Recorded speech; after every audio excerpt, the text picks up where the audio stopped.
All right, let's get right into it. We've all been there, right? Those moments where your emotions just take over and you feel completely powerless. But what if I told you there's a practical set of tools you can use to get back in the driver's seat?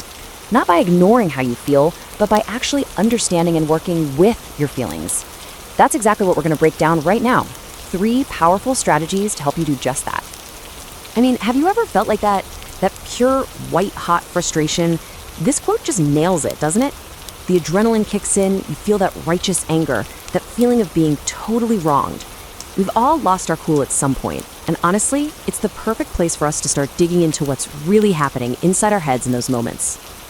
So here's the first big, crucial idea, the thing that's truly making us upset. It isn't the event itself.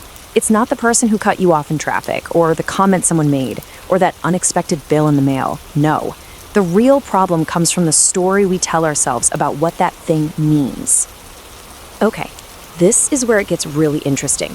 Look at the left side here. These are just the facts, the raw data. A car was close, a horn honked, that's it. A traffic camera would just record that and move on. But now, look at the right. This is where our brains get, well, creative. We start writing a whole screenplay about being disrespected, about losing some kind of battle. He humiliated me. He won. You see? All the anger, all the frustration, it lives in the story, not in the facts. And realizing that, that's how you start to take your power back. And you know what? This isn't some new age idea. We're talking nearly 2,000 years ago. The Stoic philosopher Epictetus absolutely nailed it. It's our judgments about things, not the things themselves, that throw us off. And recognizing this is huge because think about it. We can't always control events, but we can always have a say in how we judge them. So that brings us to our next tool. Okay, so you've separated the facts from your story, but you're still left with, your actual feelings. The natural thing to do is to fight them, right? To push them down. But what if the most powerful move is to do the exact opposite? This leads us to a really cool concept from modern psychology called habitual acceptance. It's kind of paradoxical. Acceptance doesn't mean you like that you're angry or anxious. Not at all. It just means you let the feeling be there without piling a second layer of judgment on top of it. Like feeling guilty about being angry or getting anxious about feeling anxious. You just let it be. I love this analogy. Fighting your feelings is like trying to hold a beach ball underwater. It takes a ton of effort, and eventually that thing is going to shoot up with even more force. Acceptance is just letting the ball float on the surface next to you. It's still there, but you're not wasting all your energy on it. And what's wild is, the data shows exactly this. The people who fight their feelings, the ones with low acceptance, they actually end up feeling way more negative emotion.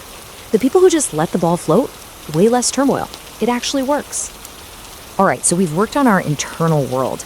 But what about when your feelings are caused by what someone else did, and you really need to talk to them about it? Sometimes just accepting it isn't the whole picture. You need to communicate and ask for a change. And that's where our third tool comes in. It's a blueprint for having that tough conversation. It's called the Dear Man framework, and it is a fantastic tool from Dialectical Behavior Therapy. Think of it like a script, a step-by-step guide to help you say what you need to say clearly and respectfully.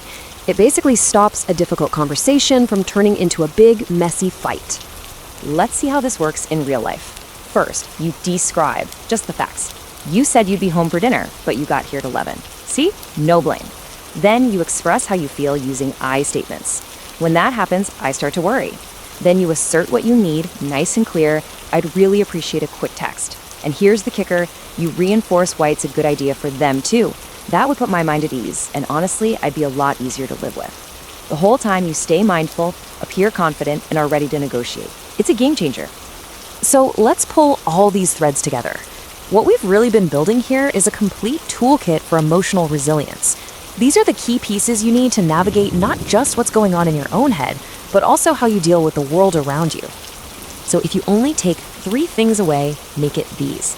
Number 1, be a detective, not a storyteller. Separate what actually happened from the meaning you're adding to it. Number 2, stop fighting your feelings. Practice acceptance and just let them be, which, funny enough, makes them less powerful. And number 3, when you do need to speak up, use a clear plan like Dear Man to say what you mean. At the end of the day, all of these tools are about one thing: helping you stop giving away your emotional well-being to other people or random circumstances. And that brings us to one last really important question to think about. Your peace of mind, it's yours. It's valuable. Who or what are you going to give that power to?